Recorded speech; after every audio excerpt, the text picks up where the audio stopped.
بسم اللہ الرحمن الرحیم۔ السلام علیکم ناظرین۔ امیر الاحرار حضرت مولانا حبیب الرحمن صاحب ثانی لدھیانوی رحمہ اللہ کے سوانح نقوش، تحریر محمد عارف جیسلمیری۔ اس میں گرامی مولانا حبیب الرحمن ثانی ابن مولانا مفتی محمد احمد رحمانی ابن رئیس الاحرار مولانا حبیب الرحمن لدھیانوی رحمہم اللہ، ولادت 8 مارچ 1958 عیسوی، جائے ولادت شفاعت منزل نزد CMC اسپتال لدھیانہ۔ تعلیم و تربیت آپ نے لدھیانہ اور دہلی میں حضرت مولانا وحید الزماں قاسمی کیرانوی، مولانا عبداللہ صاحب لدھیانوی اور اپنے والد ماجد مفتی محمد احمد صاحب لدھیانوی رحمہم اللہ جیسے اساتین علم و فضل کے سامنے زانوِ تلمس طے کیا اور 8-9 سال کی مدت میں تعلیم و تربیت کے جملہ مراحل طے فرمائے۔ شاہی امام پنجاب، اس خاندان کے مورث اعلیٰ حضرت مولانا عبدالقادر لدھیانوی ہیں، جن کا 1857 عیسوی کی انگریز مخالف جنگ میں اساسی کردار رہا تھا۔ افغانستان کے والد شاہ زمان الملک 1805 عیسوی سے 1835 عیسوی تک لدھیانہ کے حاکم رہے تھے۔ انہی شاہ زمان الملک نے مولانا عبدالقادر لدھیانوی کے دست حق پرست پر بیعت کی تھی اور انہیں شاہی امام کے لقب سے نواز کر خود ان کے شہر لدھیانہ کے موجپورہ بازار میں واقع 2 منزلی مسجد کا مؤذن بنایا تھا۔ امیر الاحرار مولانا حبیب الرحمن ثانی لدھیانوی رحمہ اللہ اسی تاریخی خاندان کے چھٹے و خوش نصیب فرد تھے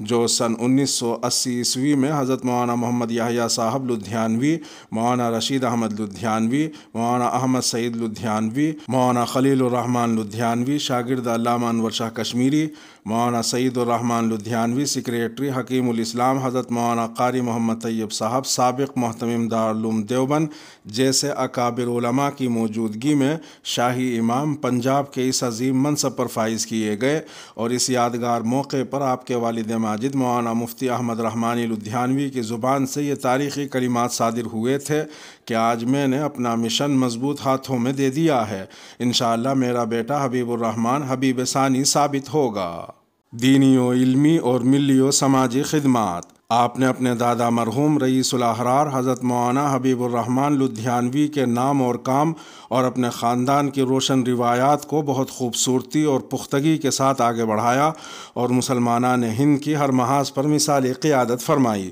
مجلس احرار اسلام ہند کا اثر نو احیاء قادیانیوں اور دیگر شرپسندوں کی جانب سے کئی ایک قاتلانہ حملوں کے باوجود تحریک تحفظ ختم نبوت سے مضبوط وابستگی، صوبائی اور ملکی حکومت کے سامنے احقاق حق و ابطال باطل کے فریضے کی انجام دہی، پنجاب بھر میں مساجد کی واگزاری، ایشیا کی حد تک لدھیانہ سینٹرل جیل میں آپ کی کوششوں سے پہلی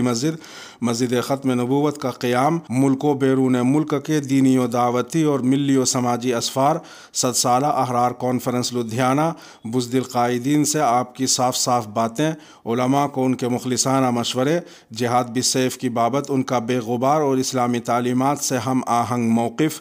دارالعلوم دیوبند اور مظاہر علوم سہارنپور سمیت ملک بھر کے مدارس و جامعات کے اکابر و مشائخ سے ان کا تعلق، ملی پارلیمنٹ میں ان کا ولولہ انگیز خطاب، کاشی رام اور سابق وزیر اعلیٰ پنجاب سردار بیئنت سنگھ کو ان کی موجودگی میں دعوت اسلام، دینی و عصری تعلیم سے مسلمانان ہند کو مربوط کرنے کی مساعی جیسے کئی ایک آپ کی لائق رشک حیات کے پہلو ہیں۔ اولاد و احفاد۔ آپ کی ایک صاحبزادی اور 2 صاحبزادے ہیں جن کا مختصر تعارف یہ ہے۔ مولانا محمد عثمان رحمانی لدھیانوی یہ آپ کے سب سے بڑے صاحبزادے ہیں جنہیں آپ کی حیات ہی میں نائب شاہی امام پنجاب اور جنرل سیکریٹری مجلس احرار اسلام ہند کی حیثیت سے ملک و بیرون ملک شہرت حاصل ہوئی۔ مولانا عثمان رحمانی کا ملک کی مشہور علمی و دینی اور سیاسی و سماجی شخصیات میں شمار ہے۔ آپ ایک کامیاب مصنف بھی ہیں، آپ نے 10 کے قریب کتابیں لکھی ہیں۔ نغمہ حبیب، آپ کی یہ صاحبزادی جناب جمال حبیب صاحب پھگواڑہ سے منسوب ہیں اور اس وقت اپنے شوہر اور بچوں کے ساتھ امریکہ میں رہائش پذیر ہیں۔ نغمہ حبیب نے دینی تعلیم اپنے والد صاحب سے پائی ہے۔ طارق مجاہد یہ آپ کے سب سے چھوٹے صاحبزادے ہیں، ان کی دینی تعلیم لدھیانہ کے علاوہ بیت العلوم پپلی مزرعہ ہریانہ اور جامعہ اسلامیہ تعلیم الدین ڈابھیل میں ہوئی تھی۔ عصری تعلیم یافتہ ہیں اور کاروباری سلسلے سے وابستہ ہیں۔ وفات، نماز جنازہ اور تدفین۔ آپ یوں تو پچھلے 4-5 سال سے مختلف امراض میں مبتلا تھے، لیکن 1.5 مہینے سے آپ زیادہ بیمار تھے، اور طویل و صبر آزما علالت کے بعد بتاریخ 10 ستمبر سن 2000 کو رات 12:30 بجے کے قریب شہر لدھیانہ کے مشہور اسپتال CMC میں کلمہ شہادت پڑھتے ہوئے اپنے پروردگار کے حضور حاضر ہو گئے۔ آپ کی نماز جنازہ آج ہی رات میں 8:30 بجے آپ کے علمی و روحانی جانشین حضرت مولانا محمد عثمان رحمانی صاحب کی اقتداء میں ادا کی جائے گی، اور آپ کی تدفین آپ کے والد ماجد مفتی محمد احمد صاحب رحمانی رحمہ اللہ کی قبر سے متصل جامع مسجد فیلڈ گنج کے احاطے میں عمل میں آئے گی۔ آخر میں دست بدعا ہیں کہ اللہ سبحانہ و تعالی حضرت کی بال بال مغفرت فرمائے، کروٹ کروٹ چین نصیب فرمائے، ان کی خدمات عالیہ کو قبول فرمائے، اور پسماندگان کو صبر جمیل عطا فرمائے۔ این دعا ازمن واز جملہ جہاں آمین بعد۔